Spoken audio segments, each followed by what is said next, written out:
Hey, it's Trevor from the JB Soaps. Welcome back to my channel. My sweatpants are on. I'm in the garage. I'm making soap today. Let's get to it. I have developed a not very long list of scents and essential oils that I love to work with. And very high on that list is sea salt and sage. I don't know how to describe a scent to you other than I love it. It smells like, I don't know, sea salt and sage. It smells wonderful.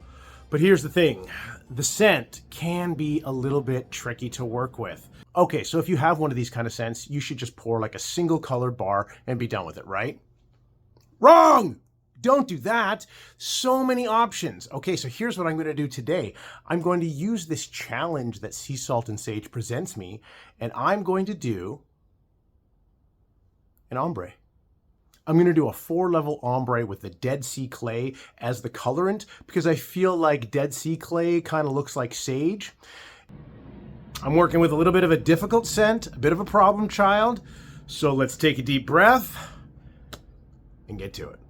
Here we are, 91.6 degrees for the oils and 88.2 for the lye water. How are you guys liking the side view? I'm not sure. I'm kind of more of a top-down kind of videographer. Anyway, okay, so everything's looking great. I am going to strain my lye water through my tea strainer. You guys know why. We don't want lye lint in there, skin irritations. And lye water is heavier than oils, so you want to use that rubber spatula and the stick arm to kind of pull the lye water and oil from the bottom while you gently pulse and then stir. You gently pulse and stir.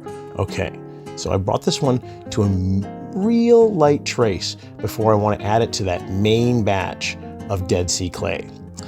Now what I'm going to do is I'm going to split the rest of the batch off and then use that main colorant and this white to get my ombre exactly how I want it. Let's watch and see.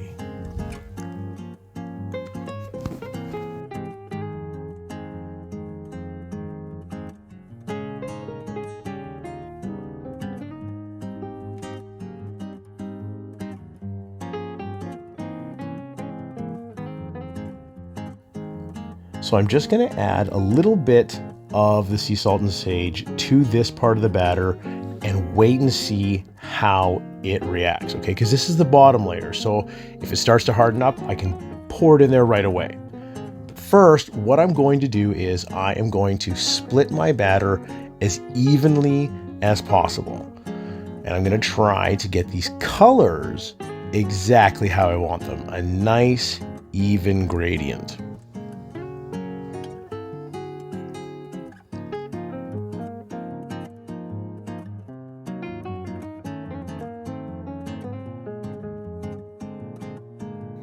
Okay, so the batter with a little bit of time is holding up really well. So I'm just going to do my best to try to make these colors as even a gradient as I can. So with mostly Dead Sea clay and a little bit of titanium dioxide, I think I'm going to get my way.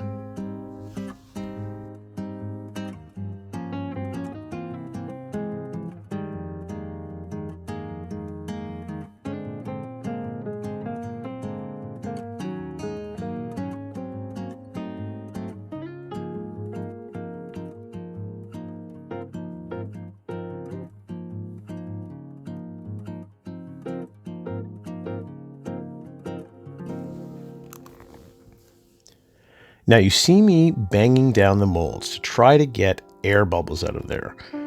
I can tell you from the future that there were some air bubbles in here.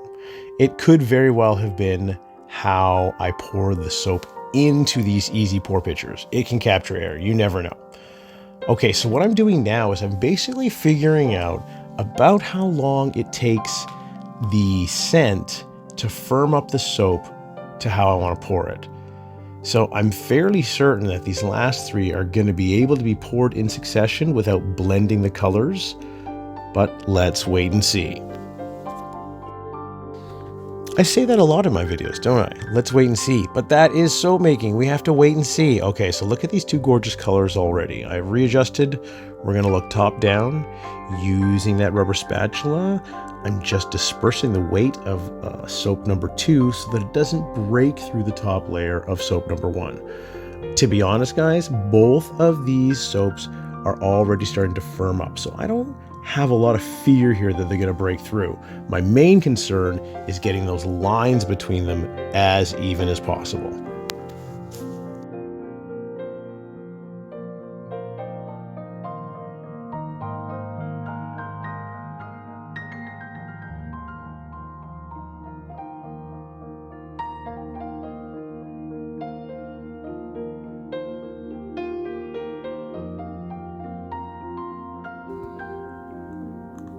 On to layer 3. We are halfway there. Look at this.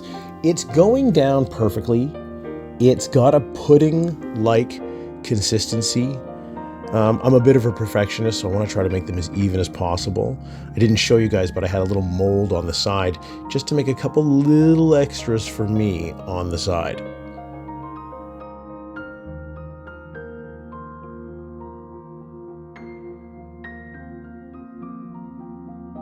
And if you're lucky, yes, soap can be very forgiving. You can drizzle little bits in there, you can shape it, you can smooth it out. Now look at this chunkiness. You put it aside for 2-3 minutes, and all of a sudden you come back to concrete. Okay, so I have to admit, when I first looked at it, I was panicking a little bit.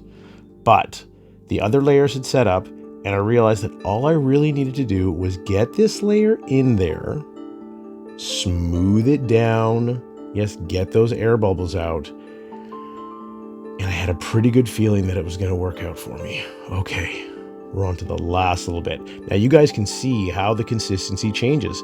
This is time, this is mixing, this is what is called acceleration, when a scent just might have a few ingredients that just like to thicken up soap a little bit faster than the others. So you have to account for these. And when you're shopping for them online, look for those kinds of soaper notes, how it performs in soap. If it says acceleration none, then you pretty much just rely on your stick blending and you are good to go. Okay, clean this baby up, put it to bed, and get ready for that cut.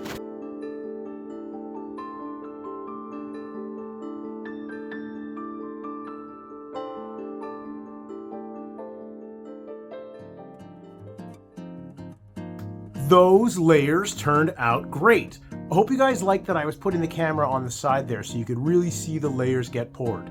The top layer got a little bit kind of chunky and thick as it was going in the mold, but fingers crossed we'll look at it tomorrow and see how it looks. There were really no issues during the mix or the pour. Nothing really accelerated, but yeah, except for that last layer getting a little bit thick. But if you can account for that, then you know it's really just about getting that last layer of soap on there, get it in the oven. Okay, the cut is coming up right now.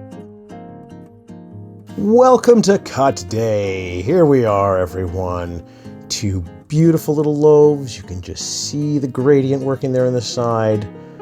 It's a foregone conclusion of absolute perfection and beauty. No, except for that little broken bit there on the side. I'm going to pretend that you guys didn't see that. Okay, so there are actually quite a bit of bubbles on the bottom layer, so I don't really know what that's about. But what can I say? The soap was still amazing. It was still amazing. Okay, now, the time, the moment, the big reveal, the first cut you've all been waiting for! Yeah, that's pretty sexy. Nice, straight lines. Excellent gradient. I love the top layer that it's almost a little bit more yellow than white. Gives a nice olive oil soap kind of look. And here we go with the twins. Hey, yeah, baby. They look gorge.